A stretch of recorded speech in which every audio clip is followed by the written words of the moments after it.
중국의 어느 도시의 지하에는 이 군사시설이 크게 만들어져 있습니다. 거기에는 핵미사일의 공격에도 끄떡없는 방공호가 만들어져 있다고 합니다. 놀랍게도 이것은 1950년대에서 60년대 사이에 이것이 이미 만들어졌습니다. 더욱 놀라운 것은 이 중국 공산당이 두려워한 것은 미국이 아니라 우리가 지금 현재 러시아로 알고 있는 구소련을 무서워해서 그 방공호를 지었다고 합니다. 당시 중국은 소련과의 영토 분쟁 속에 있었습니다.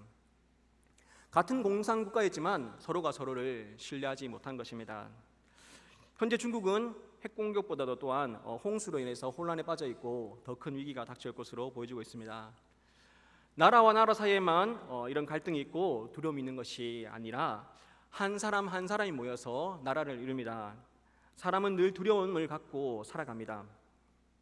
온갖 위험에 노출되어 있고 정말 그런 두려움 가운데 살아가는 존재인 것입니다.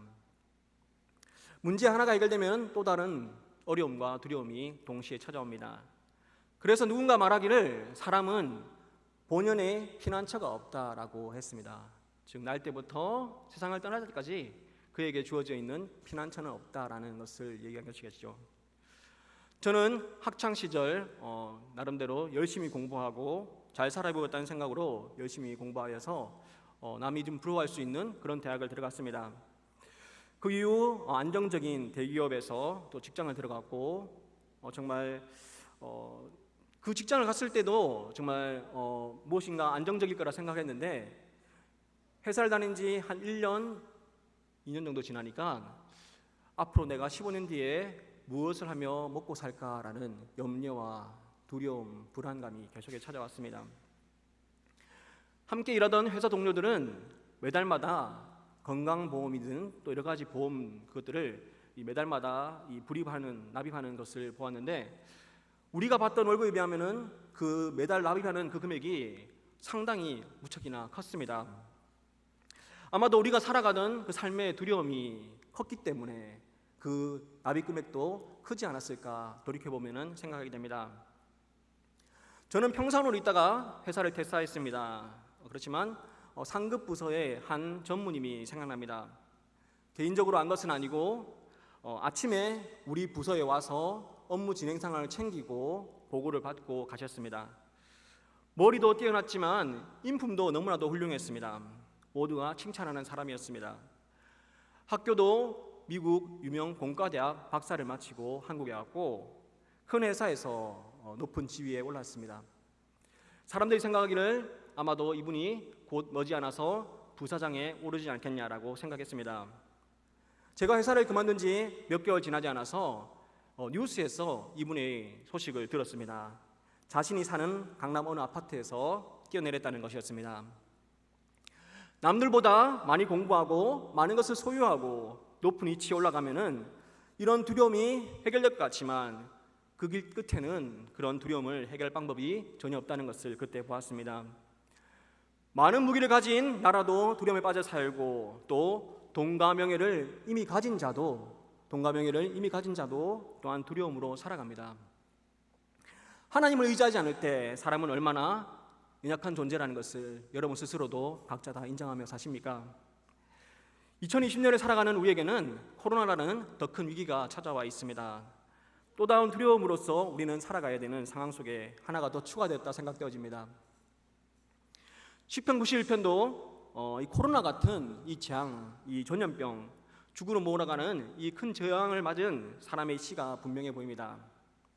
만약 그렇지 않다면 이 시인은 생명의 위협을 느낄 수밖에 없는 큰 전쟁이나 전투를 앞에 두고 있는 그 사람으로 느껴지고 있습니다. 대질병 앞에서 혹은 강력한 적군 앞에서 하나둘씩 건강했던 사람들이 죽어가는 모습을 보면서 과연 인간의 존재 이유는 무엇인가 하며 생각했을 것이라 보여지고 있습니다. 또한 이 시인은 2절 말씀에 그는 나의 피난처요 나의 요새요 내가 의뢰하는 하나님이라 이러한 신앙 고백을 주저하지 않고 하는 것을 볼 때 경건한 자라는 것을 분명코 알 수 있습니다. 이 시의 저자는 대개 이제 다윗 또는 모세일 것이라는 견해가 다반사입니다. 먼저 저자가 다윗이라는 것을 먼저 고려해 본다면은 고대 여러 언어로 번역된 성경에서 고대 성경에서 이 저자가 다윗이라고 주장하고 있습니다. 우리가 알다시피 다윗은 사울왕을 피해서 도망쳤습니다.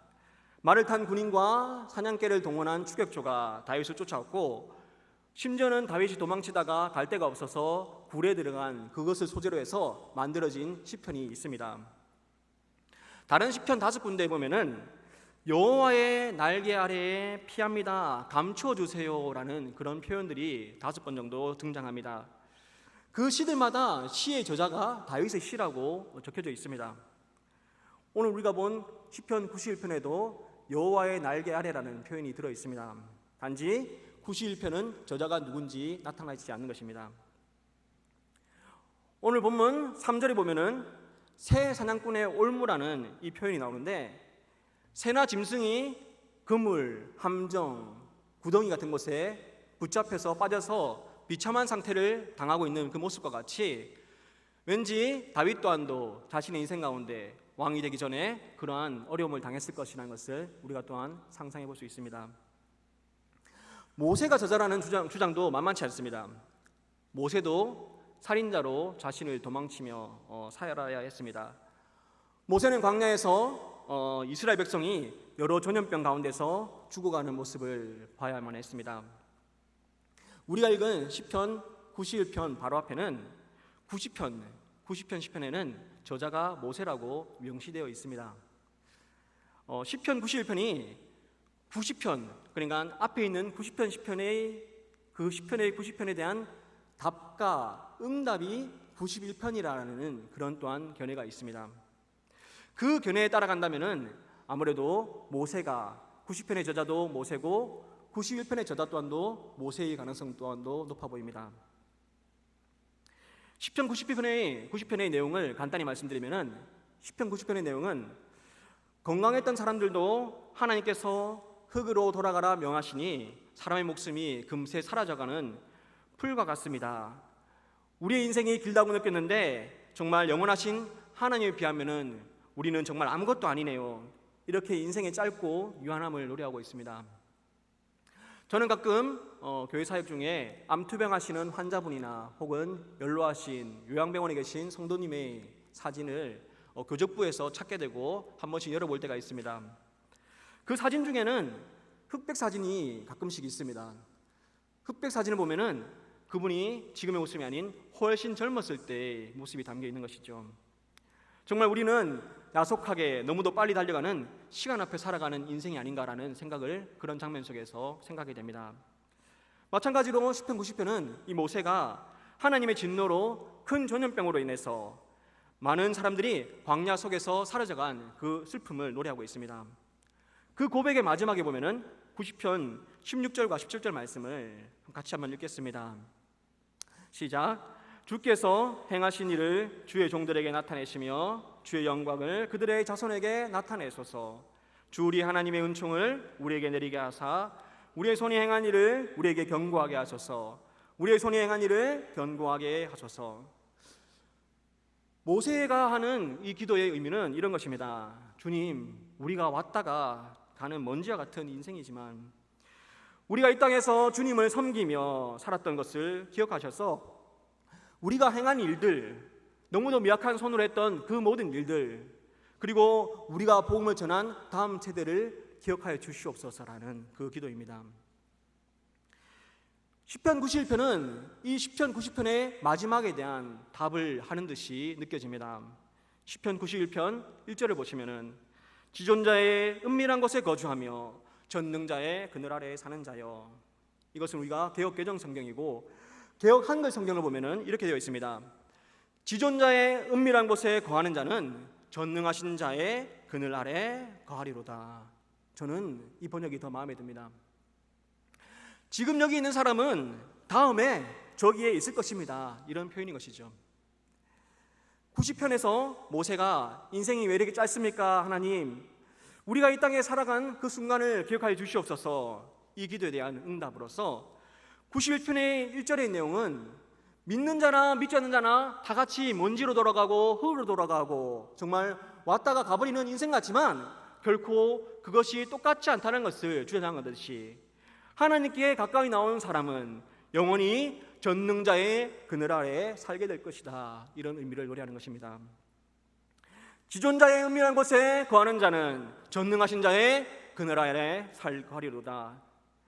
지금 안전한 곳을 택한 자들은 결국은 가장 안전한 곳을 선택한 것이 나타날 것이다, 증명될 것이다, 이런 선언과도 같은 것입니다. 모세를 따라 나온 광야의 백성을 한번 생각해 보십시오. 굳이 우리가 이 고생하면서 이 전염병 속에서 죽어가면서 애굽을 왜 나와야 되는가? 어차피 죽어서 먼지 될 인생인데 좀 더 즐겁게 살다가 가면 되지 않겠나? 돌아가자! 이런 불평들이 있었을 것입니다. 모세는 광야의 백성에게 외치는 것입니다. 하나님을 섬기는 백성과 섬기지 않는 백성이 어떻게 똑같을 수 있는가? 하나님께 나온 자는 죽어서도 반드시 하나님과 함께 있을 것이다. 그래서 쉬운 성경도 이렇게 번역했습니다. 가장 높으신 분의 피난처에 사는 사람은 전능하신 하나님의 그늘 밑에서 쉬게 될 것입니다. 지존자의 은밀한 곳에 산다. 지존자의 은밀한 곳이 어디입니까? 은밀한 곳은 문자적으로 덮여서 가리워졌다라는 그 의미입니다. 이런 의미이기 때문에 그 다음 나온 표현 그늘 아래와도 유사합니다. 혹자는 이것이 성막의 지성소를 가리킨다라고 생각하고 지성소 가장 안쪽에 어두운 공간이다라고 말합니다. 지성소 안 법궤에는 우리가 알다시피 법궤가 놓여져 있고 법궤 위에는 천사의 모형이 있었는데 천사가 날개를 들이운 그 날개 그늘 아래에 있는 것이다라고 상상합니다. 중요한 것은 지존자의 은밀한 곳, 전능하신 자의 그늘 아래에 산다, 살고 있다라는 것을 우리는 기억해야 될 것입니다. 내가 어디에 살고 있느냐, 바로 이것이 구약 성도들이 믿음을 표현하는 방식입니다. 구약 성경에도 하나님을 믿습니다, 의뢰합니다, 내가 그분만을 신뢰합니다, 직접적으로 자신의 믿음을 드러내는 표현들이 있습니다. 그렇지만 구약 성경에는 믿음을 나타내는 단어들이 더 풍성하고 더 다양합니다.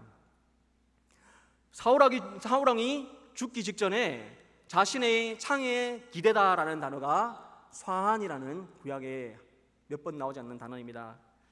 그 역시 믿음을 표현하고 있습니다. 우리가 잘 알듯이 아멘도 구약 성경에 나오지요. 그 아멘도 내가 하나님을 신뢰한다라는 그 의미가 들어 있습니다. 아멘과 비슷한 모양의 아멘, 오마나라는 단어가 있습니다. 이것은 에스더가 모르드게 삼촌 밑에서 양육을 받았다라는 그 한 구절 속에 단 한 번 등장합니다. 삼촌이 젖먹이 때부터 키워줬다라는 그 문자적인 의미가 되는 것입니다. 에스더는 젖만 먹은 것이 아니라 모르드게 삼촌을 통해서 신앙 교육을 받았다라는 그 선언인 것입니다. 믿음은 아기가 엄마의 젖을 먹고 자라는 것과 같은 것을 그려준다고 생각됩니다. 지존자의 은밀한 곳에 산다고 하는 말은 그곳에서 밤을 지새운다라는 그 의미와 같습니다. 당시 제사장만 성막에서 들어갈 수 일할 수 있었고 모든 백성이 그곳에 들어갈 수가 없었습니다. 제사장도 정해진 시간에만 일을 하고 마치면 자기 집에 가서 잠을 잤습니다. 우리가 담임 목사님실을 자주 가는 사람이 많지 않습니다. 어쩌면 이 가운데는 담임 목사님실을 아직도 한 번도 가보지 않으신 분도 있으실 겁니다. 그렇지만 담임 목사님실은 신청하면은 언제든지 갈 수 있습니다. 그렇지만 지성소는 내가 들어가고 싶다고 해서 들어갈 수가 없는 장소인 것입니다. 또한 지성소에서 밤을 지새울 수 있는 사람은 하나님 외에 단 한 분도 없습니다. 시편 28편에서 이 본문에 대한 이해를 돕습니다. 시편 28편 말씀에 내가 주의 지성소를 향하여 나의 손을 들고 주께 부르짖을 때 나의 간과는 소리를 들으소서. 지성소를 향하여 손을 들고 부르짖을 때 나의 기도를 들으시옵소서라는 그 기도와 같이 지성소를 향하여 손을 들고 기도하는 그 사람이 곧 바로 전능하신 자의 그늘 아래 살고 있는 자와 다를 바가 없는 것입니다. 장소나 위치적인 의미뿐만 아니라 하나님께만 전적으로 하나님께만 전적으로 신뢰를 표현하고 있는 모든 사람이 바로 지존자의 그늘 아래 사는 자인 것입니다. 저희 집에는 아이들 3명, 딸이 있습니다. 7살, 5살, 4살 이렇게 3명이 있는데요. 큰애 빼고 5살짜리와 4살짜리는 잘 때 저와 같이 붙어서 자려고 하지 않습니다. 아직 어려서도 그렇고 정말 많은 시간을 엄마와 많이 보냈기 때문에 언제나 잘 때마다 엄마 옆에 붙어 자려고 합니다. 아내의 양옆에 왼쪽과 오른쪽이 있으면은 왼쪽에는 막내 딸이 맨날 고정적으로 그 자리에 잡니다. 그리고 아내 오른편에는 첫째와 둘째가 하루에 한 번씩 교대로 바꿔서 자리에 잡니다. 큰애는 제 옆에 와서 자지만 둘째는 제 옆에 와서 자지 않는 거죠. 막내와 큰 딸이 양옆에 자는 날에는 둘째 딸은 우리 아내 발밑에 가서 잡니다. 정말 아빠로서 인정을 받지 못하고 있어서 자존심이 무척 상하지만 정말 그 모습과 같이 정말 엄청 과도할 정도로 엄마를 믿고 신뢰하는 그 모습이 바로 지존자의 은밀한 곳을 사모하고 하나님을 그토록 사랑하는 그 사람들이 신뢰하는 모습인 것입니다. 그래서 그는 이렇게 고백합니다. 2절 말씀에 그는 나의 피난처요 나의 요새요 내가 의뢰하는 하나님이다 라고 선언하는 것입니다. 하나님은 자신을 믿고 신뢰하는 자에게 2가지 복을, 2가지 안전한 처소를 허락해 주십니다. 첫 번째는 편안한 침대고 2번째는 결코 무너지지 않는 안전한 집. 그래서 하나님이 주시는 보호 장비는 소프트한 것과 하드한 것, 부드러운 것과 강한 것을 양편으로 주십니다. 4절 말씀입니다. 그가 너를 그의 깃으로 덮으시리니, 같이 읽을까요? 내가 그의 날개 아래에 피하리로다. 그의 진실함은 방패와 손방패가 되시나니. 이 시는 마치 새끼새가 어미새 아래에 보호를 받는 하나님의 보호하심은 소프트한 부드러운 침대를 제공하신다는 것을 그려주고 있습니다. 우리가 알다시피 지성소는 벽돌로 지어진 것이 아니라 천으로 되어졌습니다. 너무나도 태워지기 쉬운 정말 약하게 보이는 것이지만 지성소 하나님의 성소 안으로 온 자는 하나님 보호하신다는 그 이미지 안에서 하나님은 그 어느 것보다도 강하고 안전하고 정말 편안한 이미지를 우리에게 알려주고 있습니다. 4절 말씀해 보았던 방패와 손방패가 되신다는 것은 왼팔에 끼우는 손방패뿐만 아니라 전신을 가릴 수 있는 큰 방패, 그 방패를 연이어버리면은 마치금 하나의 큰 성벽을 만들어서 불화살이나 어떤 공격에서도 막아주신다는 하나님의 안전한 보호장치를 설명해주고 있는 것입니다. 3절부터 6절에서는 하나님이 어떠한 상황 속에서 우리를 지키시는가, 보여주시는가를 자세히 설명해 주려고 시인은 노래하고 있습니다. 3절부터 6절 말씀을 우리 한번 같이 한번 읽겠습니다. 이는 그가 너를 새 사냥꾼의 올무에서와 심한 전염병에서 건지실 것이미로다. 그가 너를 그의 깃으로 덮으시리니 내가 그의 날개 아래에 피하리로다. 그의 진실함은 방패와 손방패가 되시나니 너는 밤에 찾아오는 공포와 낮에 날아드는 화살과 어두울 때 퍼지는 전염병과 밝을 때 닥쳐오는 재앙을 두려워하지 아니하리로다. 아멘. 3절부터 6절에서는 하나님의 보호하시는, 하나님이 어떠한 상황에서 다 지켜주시는가, 얼마나 강력한가 이것저것 나열하는 것을 볼 수 있습니다. 3절에서는 올무와 전염병에서 건지심을 노래하였고 5절부터 6절에서는 4가지가 위험이 더 등장하는데 5절에서는 밤과 낮, 6절에서는 어두울 때 초저녁이고 밝을 때는 여명의 아침입니다. 유대인들은 하루를 4개로 나누었다라고 말합니다. 즉 하나님은 언제나 24시간 우리를 지키시고 보호하신다라는 그 선언인 것입니다. 우리가 알지 못하는 어떤 두려움이 찾아올지라도 하나님은 우리를 지키시는 분이시다. 그 진리를 믿으시기를 소원합니다. 만일 내가 직장에서 쫓겨나면 어떡하나, 우리 딸이나 아들이 안 좋은 친구 사귀면 어떡하나, 내가 대장내시경을 받는데 암에 걸리면 어떡하나, 이번에도 사업에서 이 친구가 나를 배신하면 어떡하나, 정말 끊임없이 우리를 패배시키고 성가시게 만드는 모든 두려움으로부터 하나님은 우리를 지키시겠다고 약속하시는 그 말씀인 것입니다. 이 진리를 믿으시기를 소원합니다. 문제는 3절입니다. 3절. 하나님은 우리를 새를 사냥하는 사냥꾼의 올무 함정에서 건지시고 전염병에서 건져주시겠다라고 약속하십니다. 하나님의 말씀은 그냥 아멘하면 됩니다. 그런데 가끔씩은 이게 무엇인가 이해가 되지 않을 때가 있습니다. 전염병은 코로나처럼 우리를 위협합니다. 한번 생각해 보십시오. 사람인 우리가 새를 잡는 사냥꾼으로부터 어떤 위협을 받을 일이 있습니까? 길에 다니는 군인도 안 무서워하는데 사냥꾼을 무서워하신 적이 있으십니까? 말 그대로 비유적인 표현인 것입니다. 문제는 새 사냥꾼의 올무는 비유적인 표현을 썼는데 전염병은 말 그대로 문자 그대로 전염병으로서 해석해야 할지 애매합니다. 문자적으로 차라리 두 단어를 지진과 전염병에서 건지신다라고 하든지 아니면 비유를 써서 하나님께서 새 사냥꾼의 올무와 벗어날 수 없는 큰 함정에서 우리를 건지신다 이렇게 비유적으로 써야 된다라고 생각됩니다. 저만 이렇게 고민하는 것이 아니라 많은 신앙의 선배들이 이 3절을 놓고서 그 의미를 찾아가려고 많이 고생하는 흔적들이 보입니다. 이래저래 인터넷 찾고 정말 고신대로 가서 주석을 빌려오고 했지만 답이 안 나오다가 정말 하나님 은혜로 누군가가 이 부분을 언급한 것을 꼭 전해주고 싶었습니다. 시의 배경은 결국은 모세의 그 광야 시대를 배경으로 해석하는 것이 맞을 것 같습니다. 애굽에 있던 이스라엘 백성은 말 그대로 정말 새 사냥꾼의 올무에 붙잡힌 상태로 결코 벗어날 수 없는 포로 상태였고 핍박을 받는 백성들이었습니다. 전염병은 이스라엘 백성이 애굽에서 나올 때 하나님께서 그 이스라엘 백성을 향해서가 아닌 애굽 백성을 향해서 내리셨던 수많은 재앙들을 생각하게 합니다.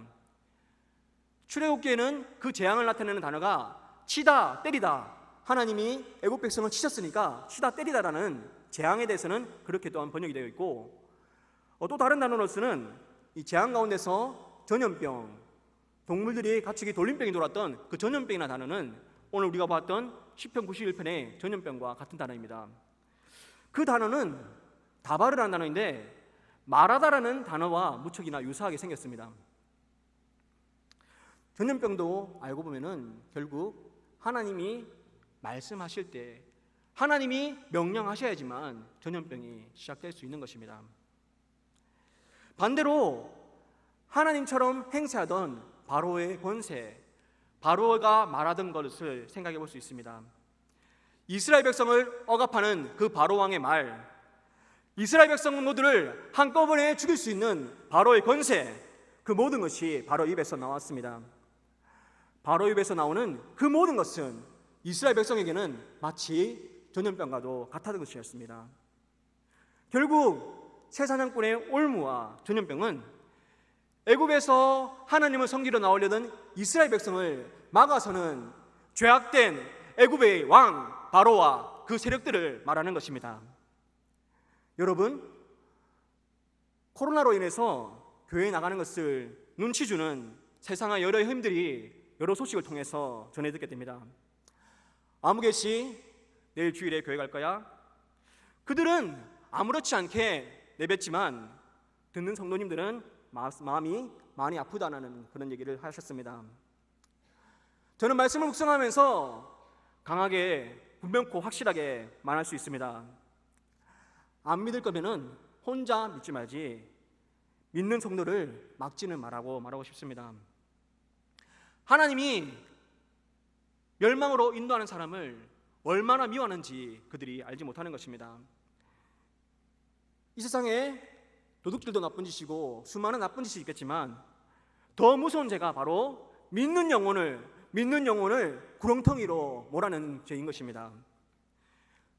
새벽기도를 준비하면서 베드로서 2장을 공부할 수 있는 기회가 있었습니다.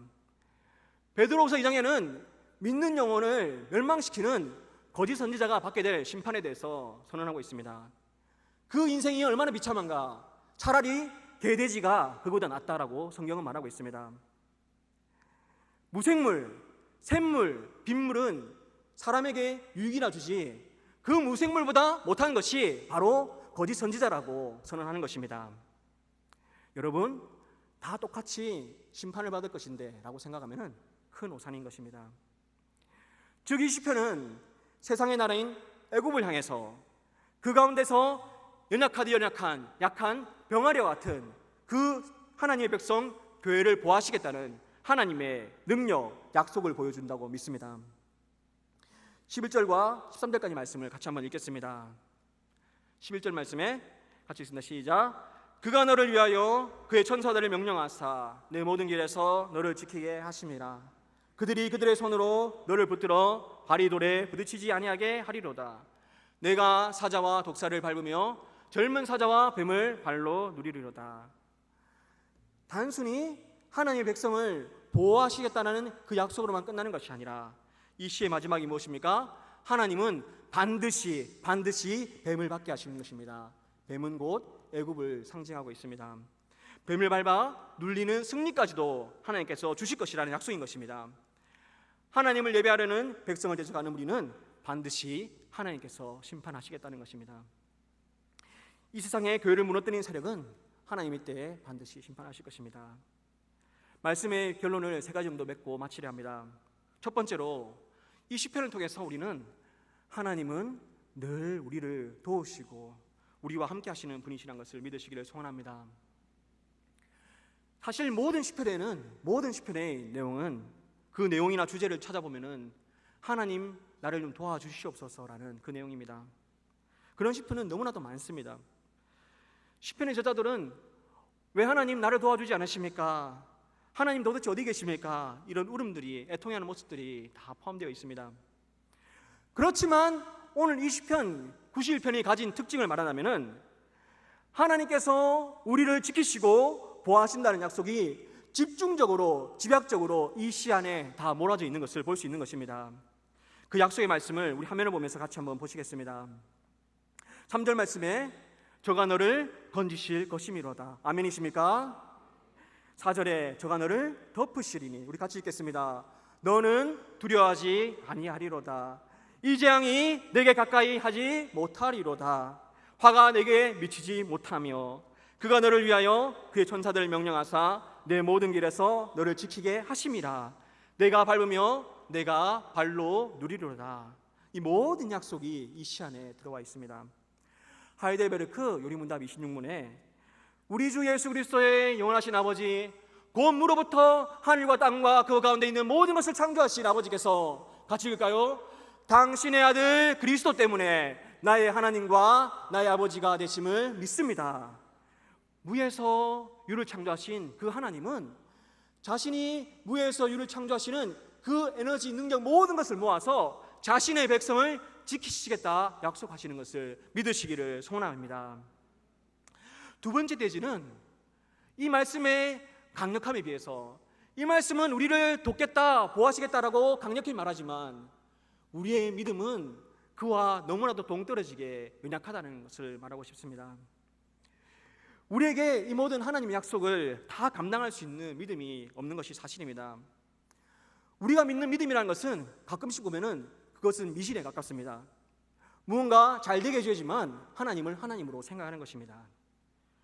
조금만 일이 잘못되어도 내가 원하는 방향으로 되지 않으면은, 원치 않는 일이 생기면은 우리는 이 구절의 말씀이 마치금 나랑은 아무 상관없는 듯이, 마치금 아이가 엄마가 자기를 미워하는 듯이 원망하고 싫어하는 듯이 그렇게 행동하는 것입니다. 저도 이 시편을 묵상하면서 이 본문 설교했다가는 무슨 일 날 것 같다는 걱정에 많이 빠졌습니다. 본문을 바꾸려고 하다가 보니까 또 본문이 준비돼서 다시 돌아오고 반복하였습니다. 혹시라도 이 설교를 듣고 정말 혹시라도 한 사람이라도 마스크 벗고 하나님 지켜줄 걸 믿고 마스크 벗고 다니다가 코로나 걸리면 어떡할까나.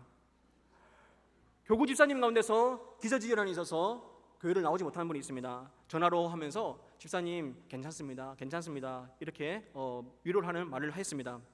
그러나 정작 오늘 이 91편을 가지고 하나님 보호하십니다라고 선언하면은 마치 그분이 듣기에는 교회를 당장 현장 예배로 나오라는 부담을 주는 것은 아닐까라는 그런 또한 생각을 했습니다. 또 다른 경우지만 괜히 하나님 나를 보호하신다는 것을 철떡같이 믿고 괜히 사업을 벌려서 친구에게 배신당하고 또한 사기당하고 집이 전당다피면 어떡할까라는 그런 염려가 찾아왔습니다. 여러분 기억하십시오. 역사적으로 이 기독교 역사 가운데 수많은 사람들이 이 성경 말씀을 많이 붙잡았습니다. 2차 세계대전 가운데는 부대장이 부대원들과 함께 기도하고 전투로 나갑니다. 그리고 10편 91편의 말씀을 외우고 달려나갑니다. 그 모든 부대원들이 그 전투에서 살아남았다는 간증이 있습니다. 또 어떤 기록에 보니까 한 사람이 전쟁에 나갔다가 총알을 맞아서 가슴이 맞아서 쓰러졌습니다. 죽지 않고 살았는데 가슴팍에는 자신이 즐겨보던 성경이 있었고, 예상하셨지요? 바로 10편 91편에서 성경을 관통하던 총알이 멈췄다라는 그런 믿기 힘든 간증도 있습니다. 저 또한도 기적을 믿습니다. 그렇지만 하나님께서 모든 기독교인들이 전쟁 가운데서 다 살아서 돌아오게 하신 것은 아닙니다. 전쟁뿐만 아니라 병환 가운데서 죽기도 하였고, 학업과 사업 중에 성공도 하지만 많은 사람들이 실패를 하였습니다. 믿는 자였습니다. 심지어 우리의 죄나 우리의 잘못된 선택, 정욕, 욕심으로 인해서 실패할 때도 있었습니다. 하지만 그런 자라도 하나님을 믿고 신뢰할 때 하나님께서는 반드시 복을 주십니다. 우리가 결코 부인할 수 없는 진리인 것입니다. 전도사 때 평택에서 사역하던 때 어느 옆에 인근의 교회 목사님이 강의를 하신다 해서 그 교회를 방문했습니다. 3박 4일 정도 이렇게 강의를 들었는데 그분의 강의는 다 잊어먹고 이제 간증만 남았습니다. 그분은 원래 그 자리에서 목회하시는 분이 아니라 인근 지역에 가까운 곳에 500명 교회 담임 목회자였는데 몇 년을 사역했는지는 제가 까먹었고, 몇 년간 사역했다가 또 어떤 내막이 있어서 그만두고 나오셨는지는 잘 모르겠습니다. 그런데 그분은 그 인근 지역에서 가까운 곳에 수 킬로미터 떨어진 곳에 교회를 개척하셨습니다. 교회만 개척한 것이 아니라 상가를 빌린 것이 아니라 건물을 짓기 시작했습니다. 조그만 건물, 큰 땅은 아니었고 조그만 땅에 건물을 지어 올렸습니다.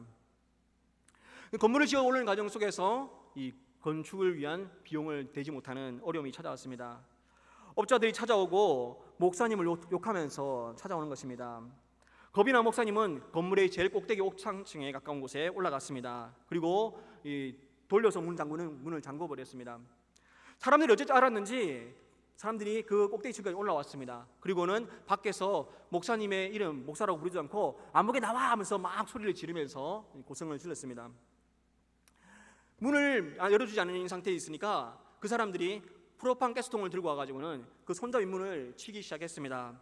반대편 문에 있던 그 목사님이 그 손잡이를 붙잡고 아무런 소리를 내지 못하고 엉엉 울면서 하나님 살려주세요 하는데, 밖에 있던 사람 중에 한 사람이 하는 말이 야, 우리 나가서 밥부터 먹고 와서 오자라고 하더랍니다.